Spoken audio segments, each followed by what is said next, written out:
E aí, Rebeca?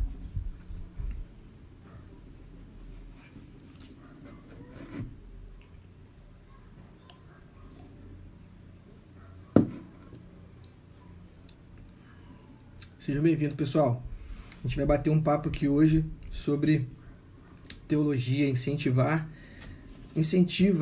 os nossos jovens a estudar teologia, aprender um pouco sobre teologia, sobre como dar os primeiros passos no caminho, né, da teologia. A gente sabe que a gente vive uma igreja... uma vez eu vi o Luiz Saião falando sobre isso. O pastor Guilherme entrou aí. Vou chamar ele aqui.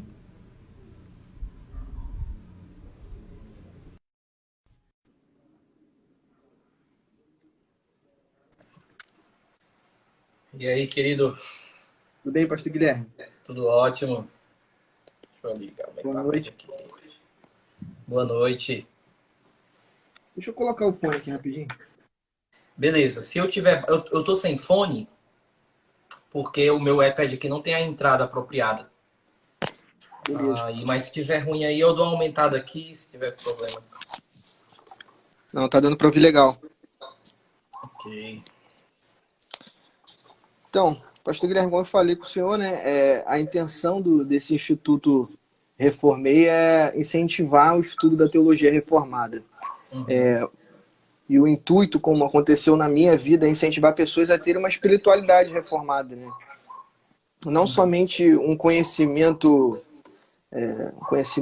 para encher a cabeça de informação, mas um conhecimento que a gente possa usar no nosso dia a dia, né? Sim.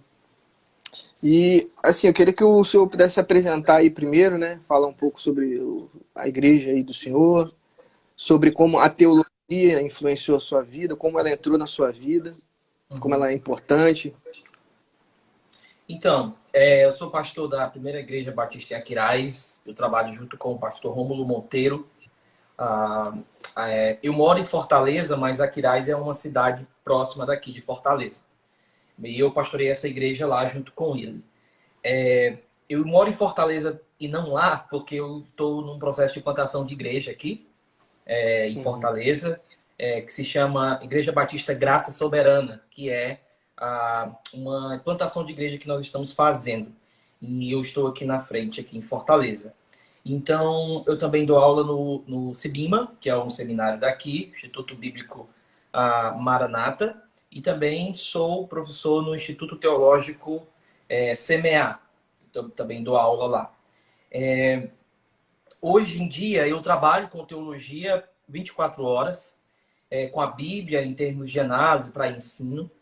E isso tudo começou desde cedo, meus pais cristãos, meu avô, meu bisavô, minha família, tanto parte de pai, parte de mãe, eles envolvidos nessa área de teologia. Então, desde cedo eu comecei a estudar, ler a Bíblia, para memorizar e tudo mais. Depois de grande, também enveredei pela parte da música, comecei uma formação em música e, junto com isso, a teologia, né? Começamos a estudar teologia. Um dos primeiros pontos na minha vida que a teologia veio foi um desejo muito grande por leitura. Eu sempre gostei muito de ler, de ler livros, de pegar um livro e sair lendo. Então, aos poucos, isso foi sendo colocado na minha vida, assim, foi vindo junto com a igreja, a necessidade da igreja.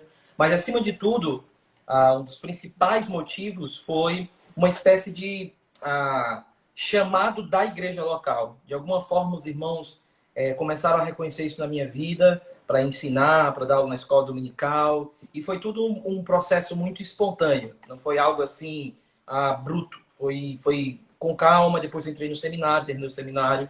Hoje eu estou no mestrado e aí estou indo. Então foi mais ou menos assim que a teologia entrou na minha vida. Hoje em dia, ela, assim, para mim é tudo nesse sentido mais técnico, né, da palavra. E hoje, trabalhando nisso, trabalho também com o pastor Iago no curso Teologia Descomplicada. A gente trabalha com pessoas que estão iniciando teologia e eu faço essa parte monitoria lá com os alunos, fazendo lives com eles.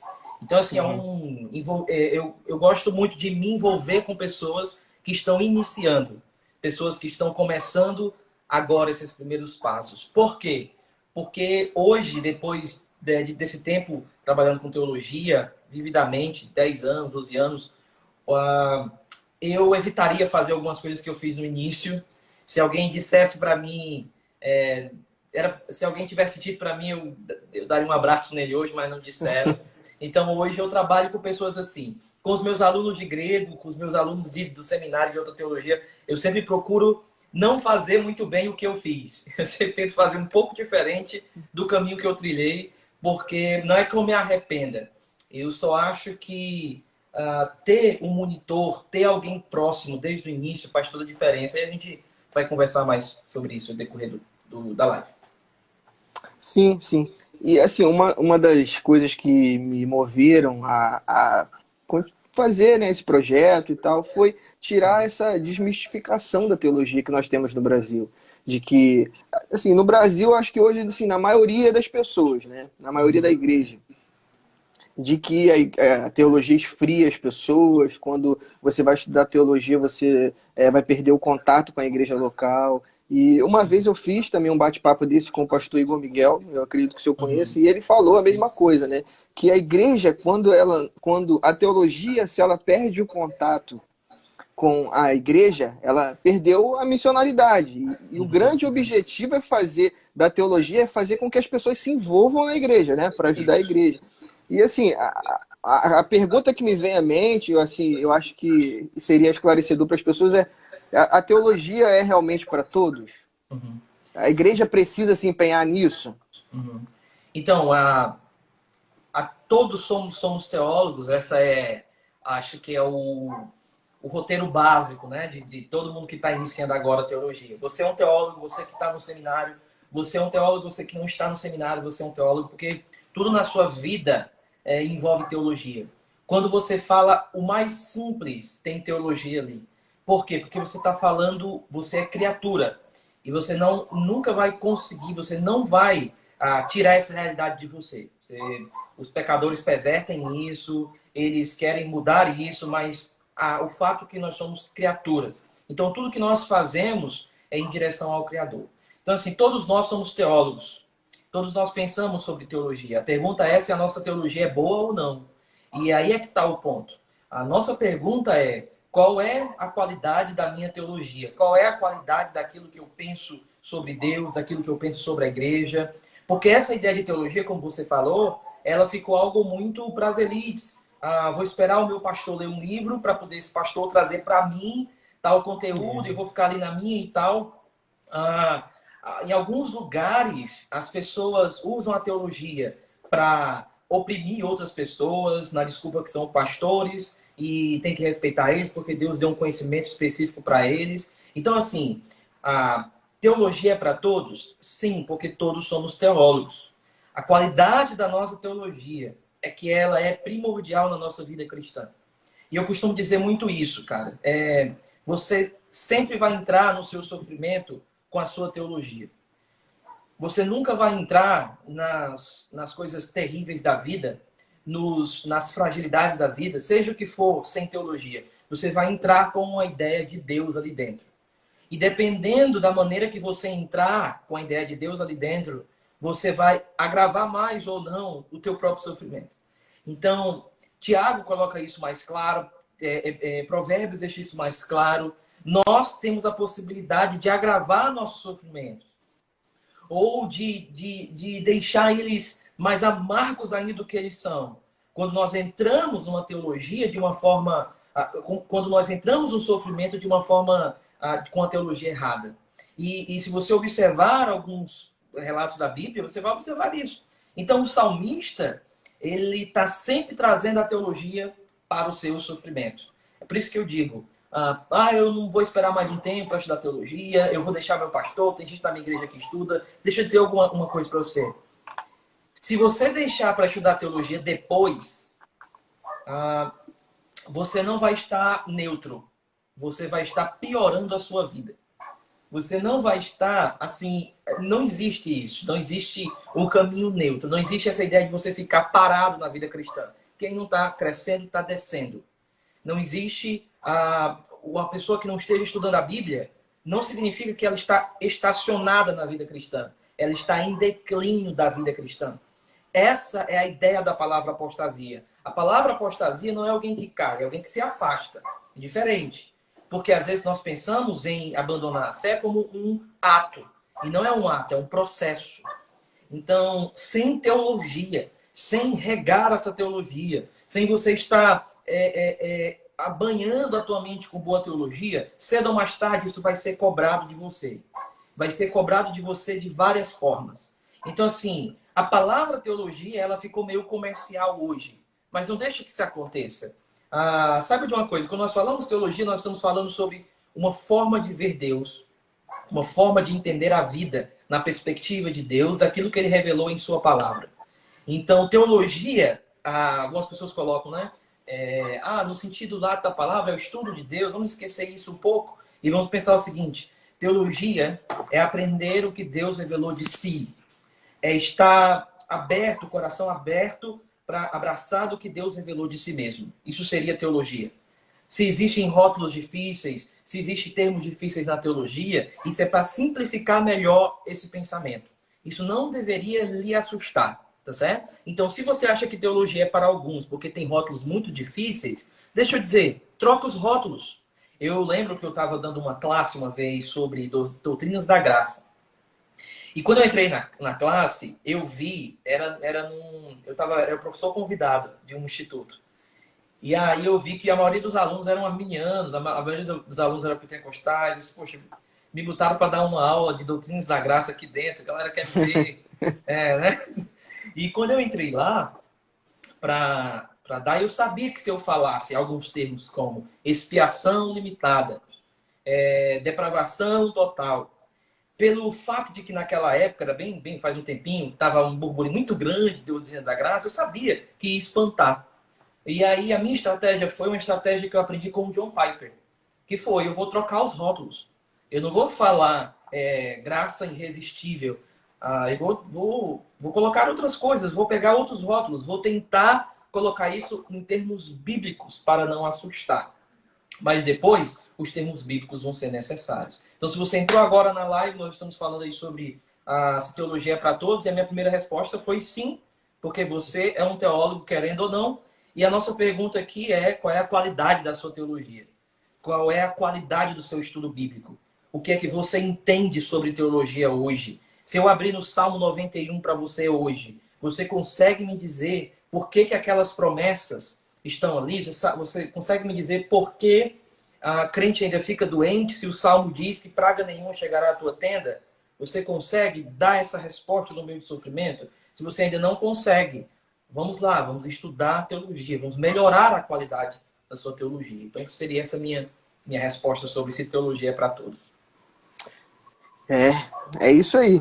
E, assim, uma das coisas que me incentivou a estudar teologia foi, muitas das vezes, no púlpito, não corresponder a uma boa teologia, né? E isso causa, e eu acho que isso tem acontecido com muitas pessoas hoje em dia, tem trocado de igreja, procurado igrejas de confissões reformadas, né? Isso tem acontecido com muita gente, mas eu acho assim que a igreja precisa conciliar pessoas que não têm tanto ensino e precisam também da teologia, né? Como conciliar as pessoas que não, às vezes são analfabetas? Como que a igreja poderia alcançar essas pessoas com a teologia? Então, esse foi um grande debate na época da Reforma Protestante.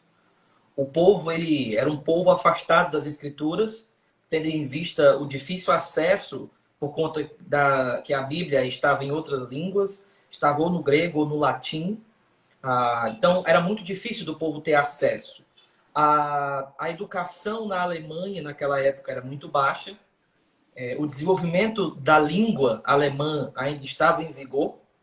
E Lutero, então, ele começou a ensinar pessoas, e ele começou a desenvolver o que nós conhecemos hoje como o sistema educacional. Então, esse sistema educacional de alfabetização é uma coisa que veio da Reforma. As faculdades nasceram no âmbito da Reforma. Então, nós precisamos aprender com os nossos pais. E eu diria que a igreja hoje precisa olhar para as pessoas que têm dificuldade de leitura, algumas analfabetas, como um terreno para serem educadas. E é muito importante que cada igreja tenha o seu núcleo de estudo. A Assembleia de Deus, por exemplo, lá tem, né, eu fui muito tempo assembleano, a escola dominical. Também temos em outras áreas, assim, que chama-se de escola bíblica, né? Em algumas igrejas batistas, vai poder não chamar de dominical, porque parece muito com pentecostal, mas cada um tem o seu núcleo de estudo. Dentro desses núcleos de estudo, seria muito legal se separasse as pessoas assim por níveis. Algumas pessoas vão precisar estudar melhor, ler com a Bíblia. Por exemplo, quando eu entro numa sala de aula, esse ano, por exemplo, eu tento entender quem está ali que tem dificuldade, que vai ter dificuldade. Seja pessoas com mais idade, e eu adoto eles para mim. Eu chego para eles e digo, olha, alguns chegam assim e dizem, professor, eu tenho dificuldade de ler, faz tempo que eu saí da faculdade, faz tempo que eu saí da escola, e aí eu tenho um trato especial. Tá? No neopentecostalismo existe um obscurantismo. Eles não têm interesse nenhum em fazer essas pessoas aprenderem a ler e aprender interpretação bíblica. Mas eu diria assim, as igrejas bíblicas, igrejas reformadas, que têm compromisso com a palavra de Deus, têm um compromisso com a leitura correta. Então, é por isso que é importante a criação de um instituto que seja aplicado dentro do contexto da sua igreja, ou seja, talvez com níveis, um que trabalhe alfabetização por meio das escrituras, outro que já trabalhe um nível maior de interpretação já, e aí alimentar os membros da igreja. Existe uma outra forma também que o pastor pode fazer, que seria pregação expositiva de uma forma educacional. Nem sempre a pregação expositiva vai ser assim. Então, o que eu quero dizer com isso? Às vezes, nós vamos pregar e nós vamos ser mais diretos, nós vamos ser mais aplicacionais ali, depende muito da pregação. Só que o pastor poderia separar algumas pregações na semana para pregar expositivamente mesmo, como se fosse ensinando as pessoas a lerem a Bíblia. A Bíblia. Bem assim, poxa, esse foi o caminho do pastor, foi assim que ele dividiu o texto, foi assim. Então, uma das maneiras que nós podemos ensinar o nosso povo a interpretar a Bíblia é mostrando como se interpreta na prática através de uma pregação bem expositiva, bem aplicada. Então, seria assim, o mais importante, ter uma sensibilidade nas pessoas que têm essa dificuldade de ler. Pastor, tem alguém na minha igreja que não sabe ler. Cara, eu diria, a liderança tem um compromisso de ajudar essas pessoas a lerem as escrituras. Um compromisso. Não é algo secundário, não é algo terciário, é um compromisso de fazer eles lerem, aprender a ler. Tá? Na minha experiência como novo, vamos dizer assim, conhecendo a teologia reformada, a pregação expositiva me ajudou muito. Assistindo pregações expositivas pela internet, isso começou a fazer me interessar mais e mais e mais. E o que os pregadores expositivos dizem é que a pregação expositiva ela incentiva as pessoas a estudarem a palavra, né? Sim. Porque você começa a descobrir como tirar aquilo do texto que às vezes dentro de casa você não sabe. E para as pessoas que são mais simples e que não têm contato com a internet, é muito importante realmente o pastor ter essa sensibilidade, né? E assim, uma outra coisa que a gente observa na igreja brasileira é que a maioria das vezes as pessoas demonizam a teologia para os membros da igreja, dizendo que a teologia ela vai esfriar a pessoa, que esse não é que não é para todo mundo a teologia, como a gente já falou antes, mas assim, eu queria saber do senhor qual é o real objetivo da teologia. Então, quando você está estudando teologia, lendo livros, é muito fácil se perder, tá? Muito fácil se perder. Então, hoje nós temos um acesso muito fácil às informações, muitos livros. As pessoas compram muitos livros hoje. E dentro desse processo, meu conselho seria, cuidado que você pode perder o objetivo de tudo. Às vezes, o objetivo é só ler tantos livros de teologia. Então o cara faz isso, não é errado, e eu não estou demonizando, eu estou dizendo que quando isso vira o teu objetivo, você perdeu a linha. Se o seu objetivo é ler 60 livros por ano, só por ler 60 livros por ano, você não é melhor do que os demônios. Porque os demônios creem que estremecem. Quem fez da teologia o objetivo, Então, os demônios são maiores que você, porque você está fazendo sem um pingo de temor. Então, não estou dizendo que você tem que ter uma lista, um objetivo sobre quantidade de literatura em termos organizacionais. Eu estou dizendo que muitas vezes é fácil a gente perder o propósito do porquê a gente faz as coisas. E Sim. qual é o resultado disso? O resultado é a galera lendo de uma forma profundamente irresponsável. Sabe? A galera pega o livro e aí lê, rápido, rápido, rápido, terminei o livro, você pergunta qualquer coisa do livro. O cara tem uma ideia geral do livro. Coisa que qualquer pessoa, em uma livraria, podia fazer e ter uma ideia geral do livro. Então, assim, quando você perde de vista o objetivo, você se perde completamente. Tá? Vou só colocar nas redes sociais que eu li tal livro e agora eu sou importante porque eu li tal livro. Eu sempre faço um teste com os meus alunos, que é quando eles falam assim, professor, eu li tal livro. E aí eu começo a fazer perguntas sobre ele, sobre o assunto. Eu digo assim, qual é o assunto? Não, é sobre...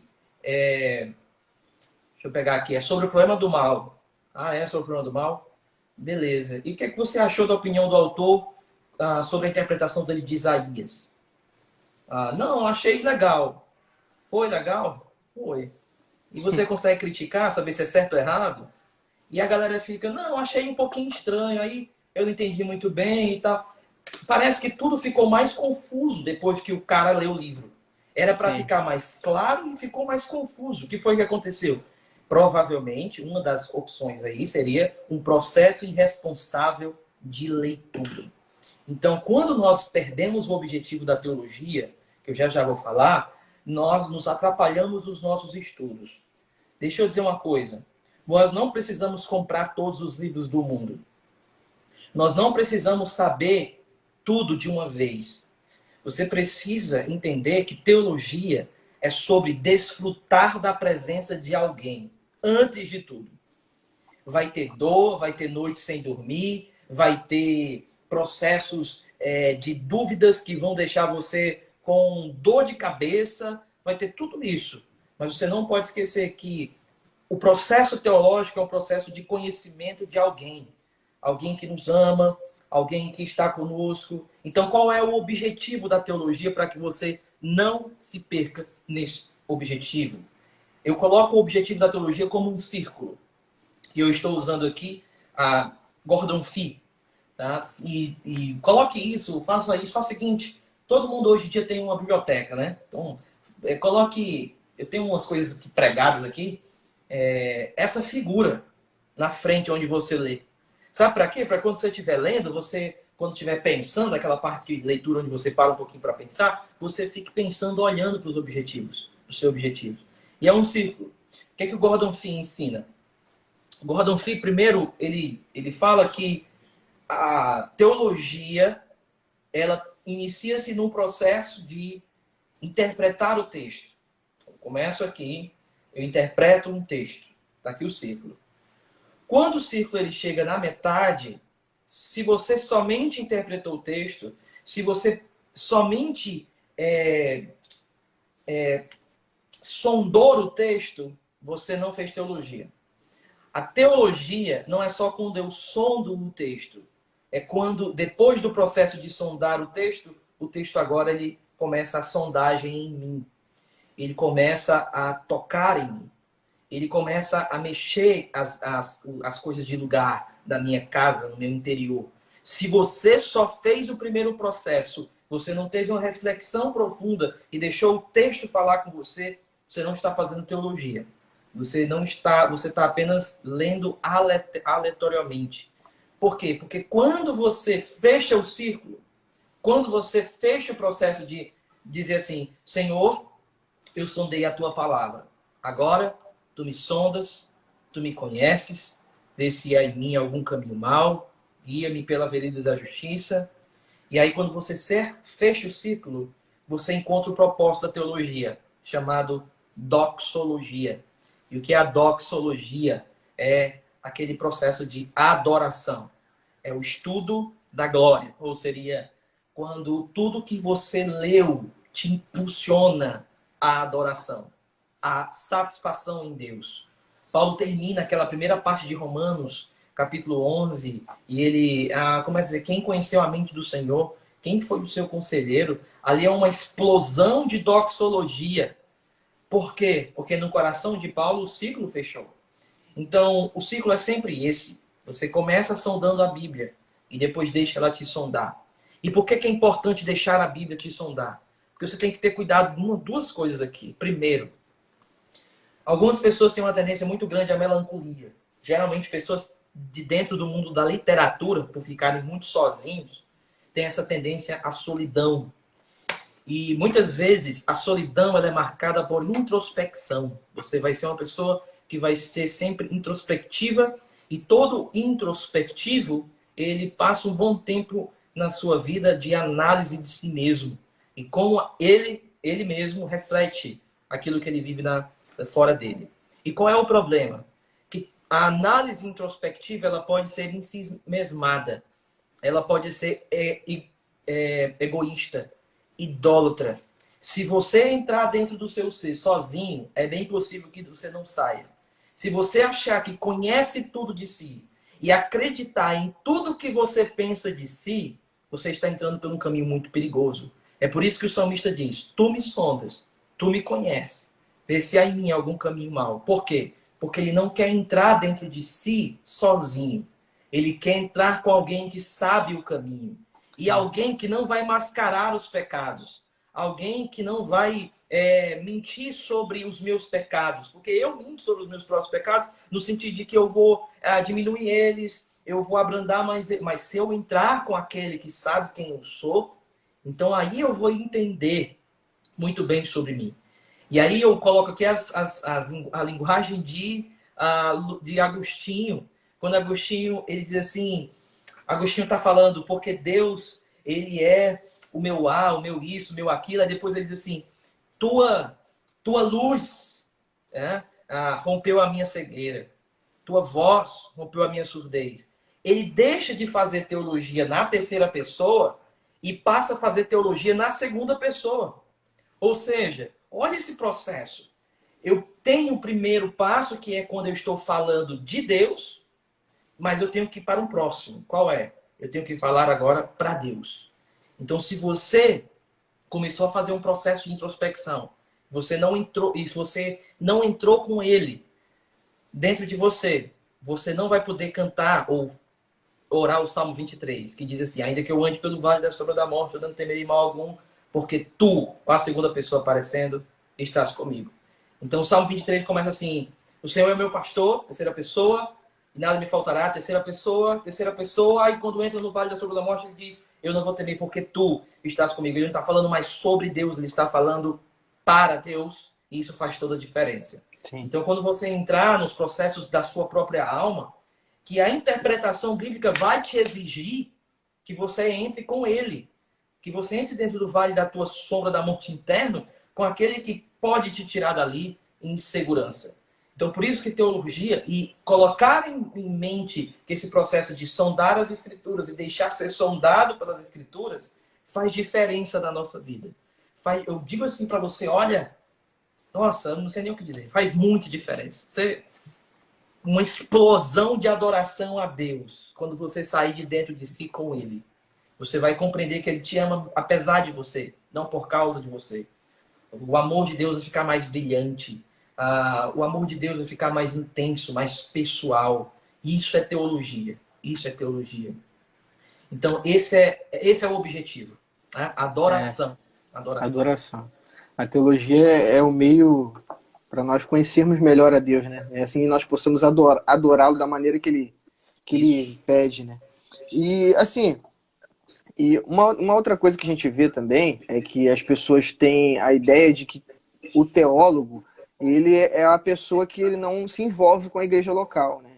É uma pessoa que vive numa torre de marfim lá, filosofando, e não fala com ninguém na igreja, aquele cara super intelectual. Mas quando você olha a história da igreja, como a de João Calvino, por exemplo, né? A gente sabe que ele foi um homem que esteve envolvido demais com a igreja, com a sociedade, e que deu muitos frutos. Então, assim, como um jovem que hoje está entrando nessa área, ele não cai nesse problema, nesse erro de ser mais um das pessoas que aprende, mas se afasta da igreja local? Agostinho resumiu a vida cristã com 3 palavras. Ele disse que o segredo da vida cristã é humildade, humildade e humildade. E uma vez, Carl Henry, a nossa geração talvez não conheça quem foi ele, um dos maiores pastores, conferencistas, ele criou os principais seminários dos Estados Unidos hoje, Trinity e muitos outros ali. E ele é um grande nome do evangelicalismo mundial.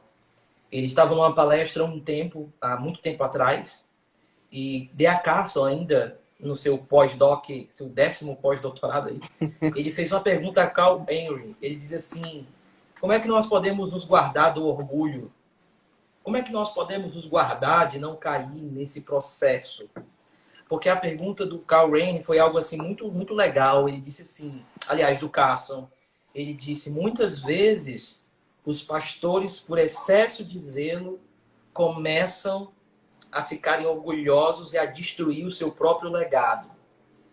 Porque o orgulho, ele é isso. Ele é uma espécie de destruidor. Então, você pode ter começado humilde, mas no meio do teu processo, se te trouxe orgulho, isso vai destruir o que você formou com humildade. E aí, Carl Rand, ele diz desse jeito, no final da resposta dele. E isso marcou muito a vida do Carson até hoje. Quando o Carson esteve aqui em Fortaleza, ele falou isso. E ele disse, Carl Rand respondeu: como alguém pode ficar orgulhoso na sombra da cruz? E isso é muito legal, porque você espera de um cara que é super cabeção, super intelectual, formado em Cambridge, então você espera uma resposta assim. Ele diz assim: como é que alguém pode ficar orgulhoso à sombra da cruz?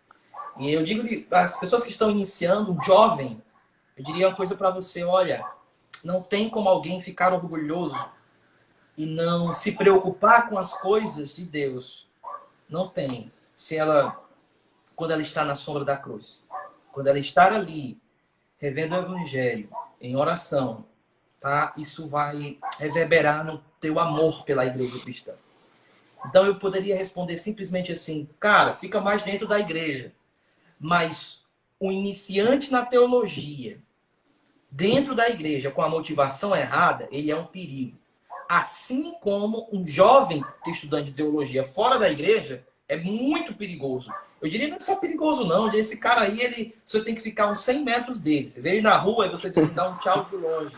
Tá? Vocês estão em quarentena. Quarentena de quem? De teólogos como você. De gabinete, né?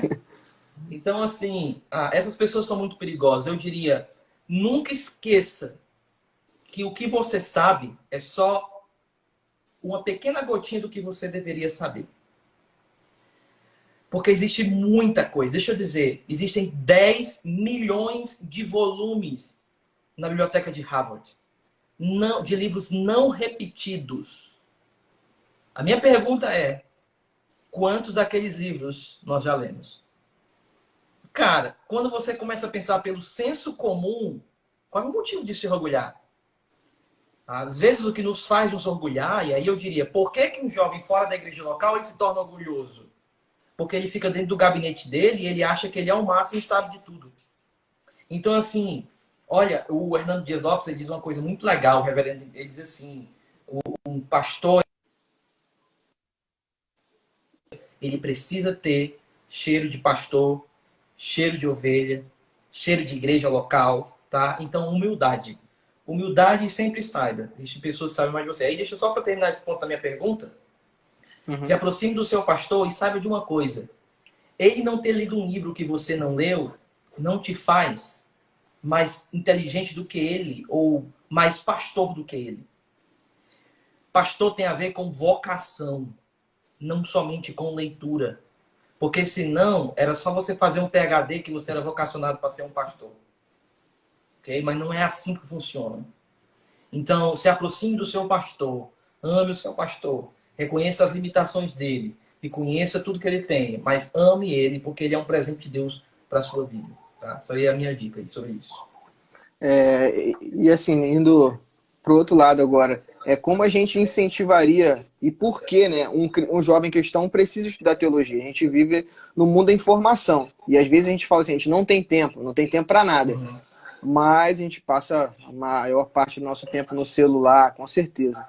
Então, assim, por que um jovem cristão hoje precisa estudar teologia?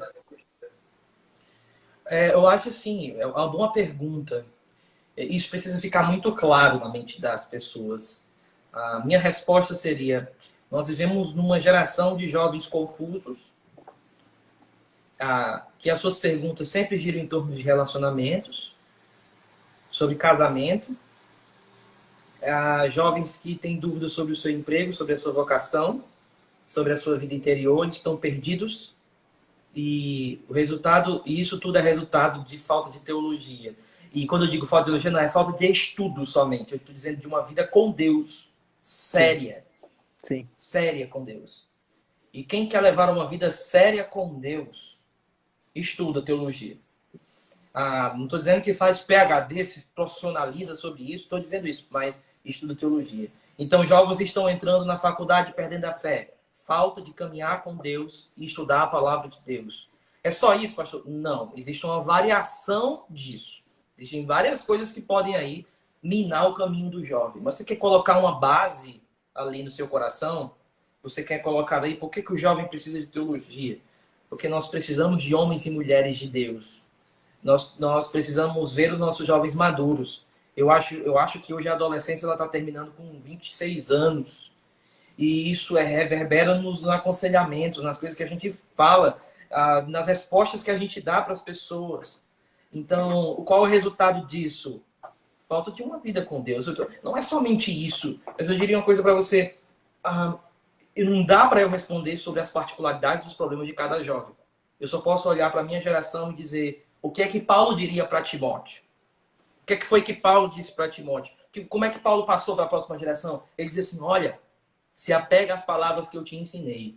Não venda o seu bom depósito. Guarde o bom depósito, guarde o bom depósito. O que é o bom depósito? É o evangelho. Então foi assim que Paulo preparou a próxima geração. Tá? Não foi concurso sobre qual é o seu destino. Foi concurso sobre guarde o evangelho. Você quer guardar a próxima geração? Guarde o evangelho. Por que jovens precisam de teologia? Porque jovens precisam do evangelho. E foi assim, foi isso que aconteceu na minha vida, né? O primeiro livro que eu li foi aquele livro do Iago, o Verdadeiro Evangelho, do Paul Washer, que ele sim. Foi determinante para a continuidade no caminho. Uhum. Então, e agora um conselho, né? Quais os cuidados que nós devemos ter para quando nós quisermos iniciar esse caminho da teologia? Quais os cuidados?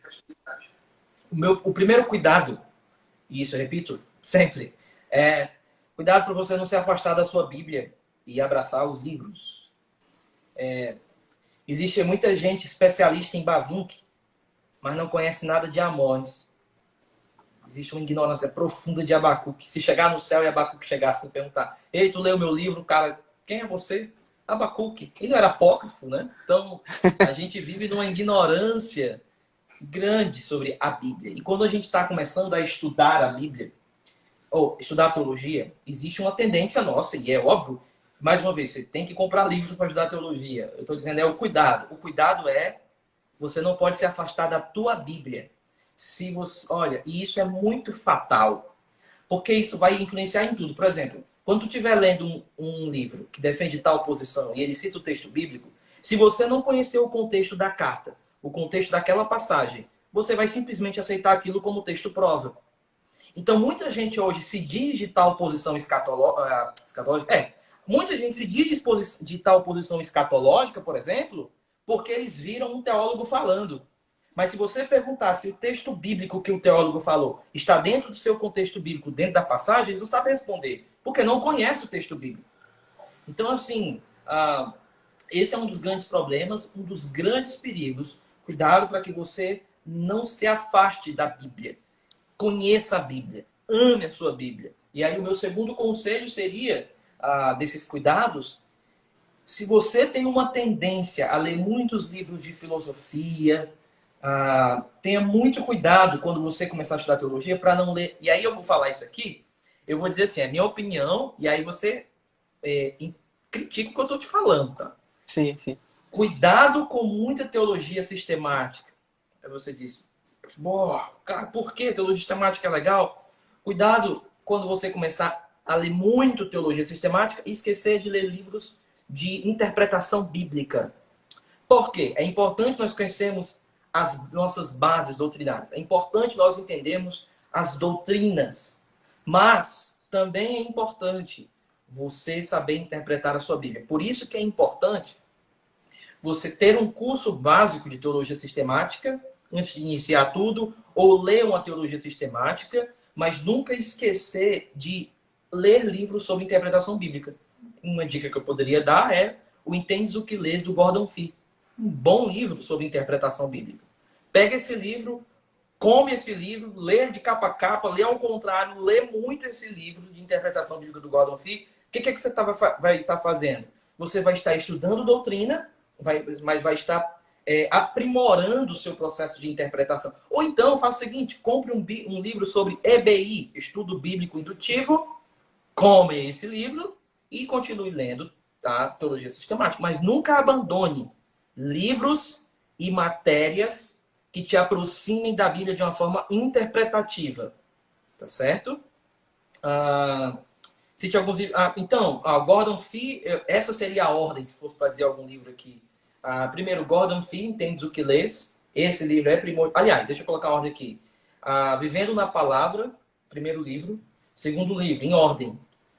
Gordon Fee, Entendes o que Lês. Terceiro livro, Um Convite à Interpretação Bíblica, de Kostenberg. E quarto, A Espiral Hermenêutica, de Grant Osborne. E quinto, há um significado nesse texto de Kevin Van Hoosen.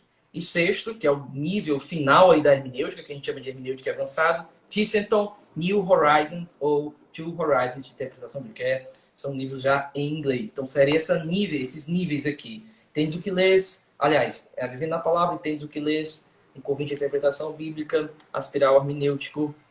Há um significado nesse texto.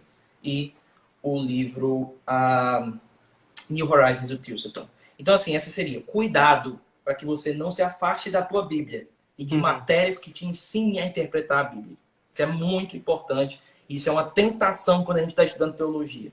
Começamos a ler muitos livros de filosofia, muitos livros apenas que comentam doutrina e poucos livros que me ajudam a interpretar a Bíblia. O Will Souza falou, os comentários podem ajudar, comentários bíblicos, que é uma coisa que a pessoa já parte, né? Assim, agora eu não vou mais interpretar a Bíblia, eu vou só ler comentário e depois ler a Bíblia. Isso, tem que ter cuidado com os dos comentários. É o Willis aí, é um rapaz, um jovem estudante de teologia profunda aí. A minha ovelha. Sim, pode ajudar muito os comentários, mas tem um seu lugar, porque como você falou muito bem, se você correr primeiro para os comentários, não para a Bíblia, você não vai estar te ajudando os comentários, não. Porém, com os comentários, você vai poder aprender como o comentarista está pensando sobre aquele texto bíblico, tá? Então, assim, se a pessoa nova na área fosse perguntar para o senhor, por onde eu começo, então? Eu quero entrar nessa área da teologia, qual é a primeira matéria, o primeiro livro a ler, algo que vai incentivar essa pessoa, né? Uma mensagem de incentivo para isso, para os jovens. Deixa eu ver aqui, eu não estou com esse livro aqui visível. Não estou. Não estou. Porém, ok.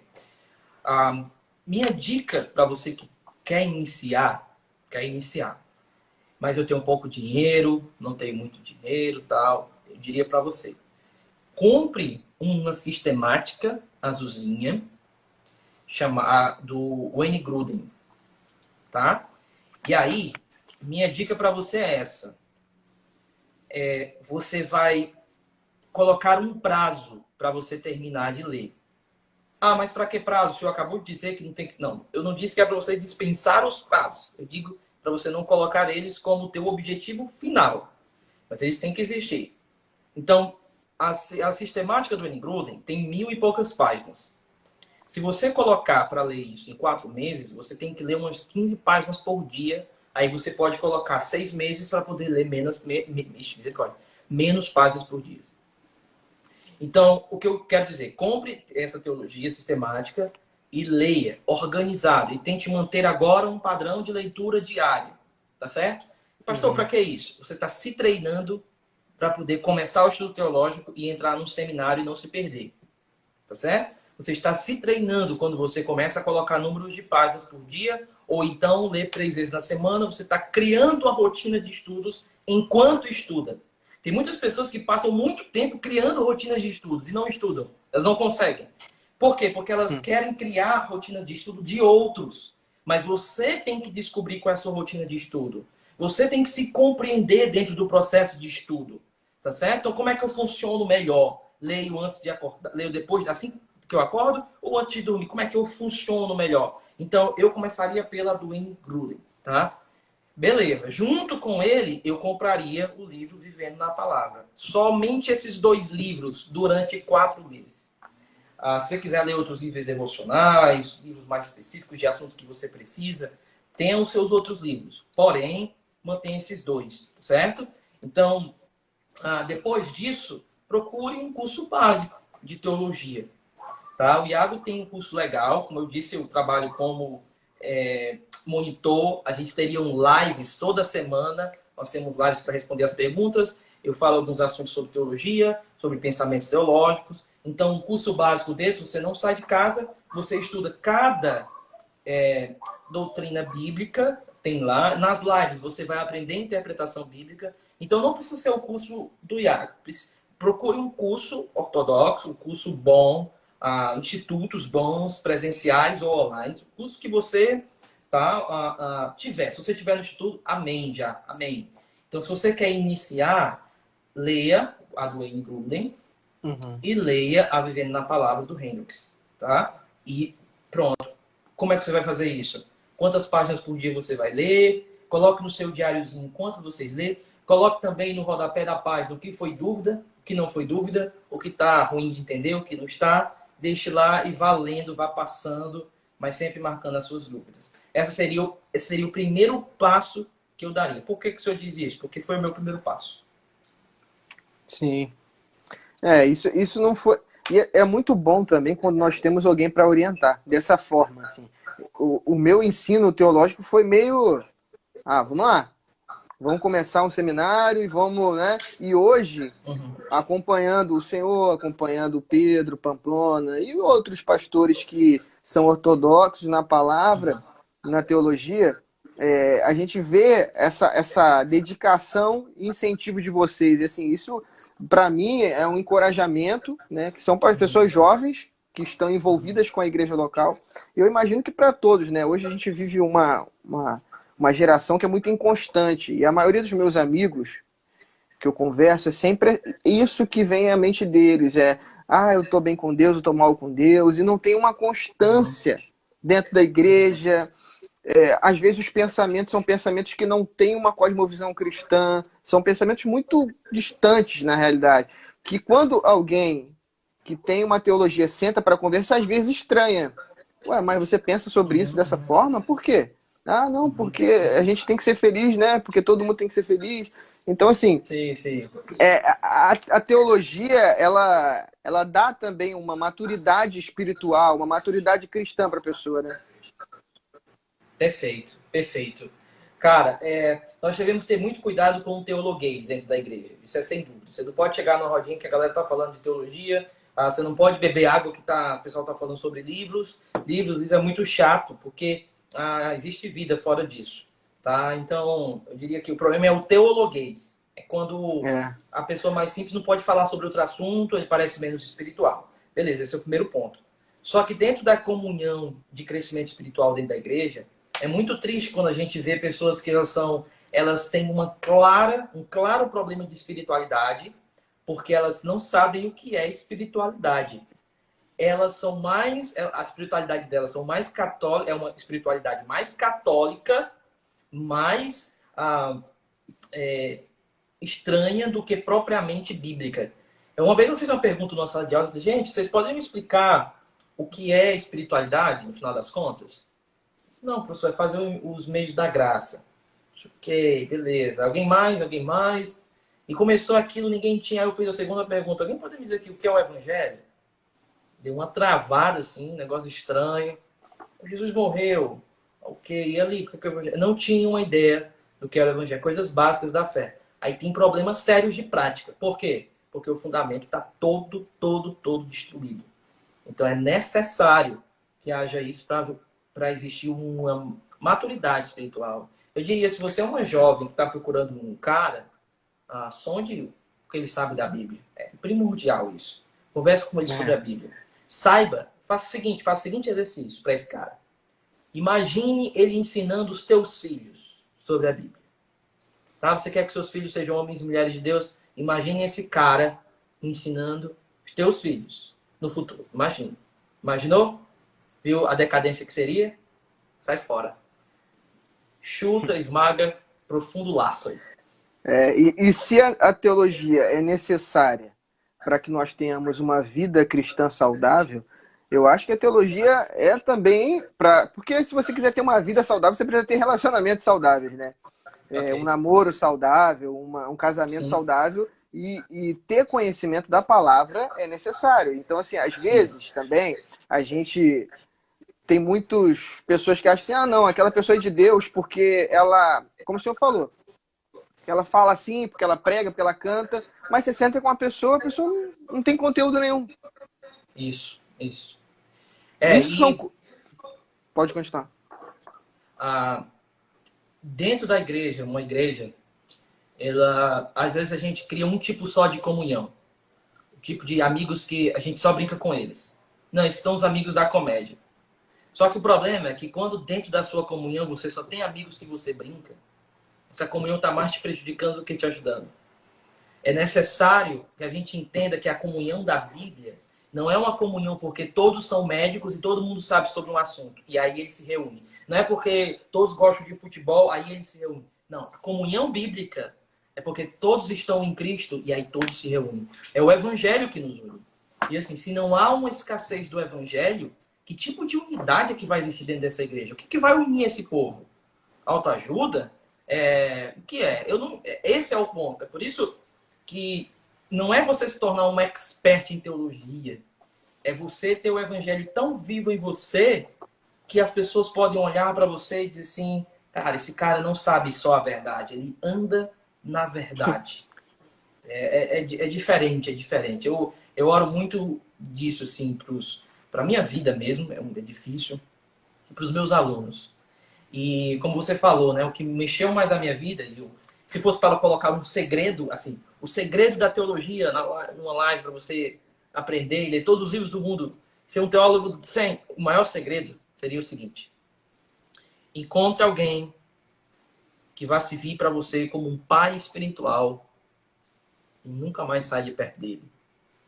O maior diferencial dos meus estudos teológicos, a minha maior influência não mora nos Estados Unidos. A minha maior influência teológica, pastoral. Eu digo isso, não é tipo, mais ou menos é a minha influência. Não, é minha influência mesmo, em forma de pensar dos assuntos mais complicados. É o pastor Rômulo Monteiro. Ele está próximo de mim. Ele é um pai espiritual para mim. Ele me ensinou a pensar biblicamente. Ele me ensinou a pensar hermenêutica. Ele não me passou... Ele foi meu professor há um bom tempo atrás. Me ensinou teologia do Novo Testamento, hermenêutica, mas não ficou por aí. A gente se tornou muito amigos. Hoje nós trabalhamos juntos. Só que quando eu penso assim, qual é a minha maior influência e qual foi o diferencial do meu estudo, foi porque eu tinha alguém que eu me espelhei, coloquei como modelo e eu ficava assim... poxa, esse cara é um pai espiritual. Ele me leva a crescer. Tá? Então, assim, a minha maior influência hoje é o pastor Rômulo Monteiro. Por quê? Porque ele me ensina a pensar. Me ensina a pensar. Procure alguém que ensine a pensar. A outra pessoa que me influenciou muito foi Gordon Fee. Aí já é americano. Pentecostal. Não sou pentecostal, mas ele me influenciou muito. Terceira pessoa que me influencia muito, pouco conhecida, mas Stanley Porter. É um professor de grego do McMaster Divine School em Canadá.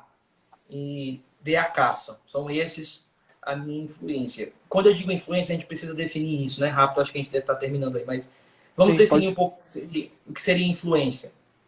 Influência não é porque o cara é famoso e todo mundo conhece ele como um cara que é biblicamente correto, tá bom? Quando eu falo influência ele faz parte do meu modo de pensar hoje. Eu penso porque esse cara me fez pensar assim.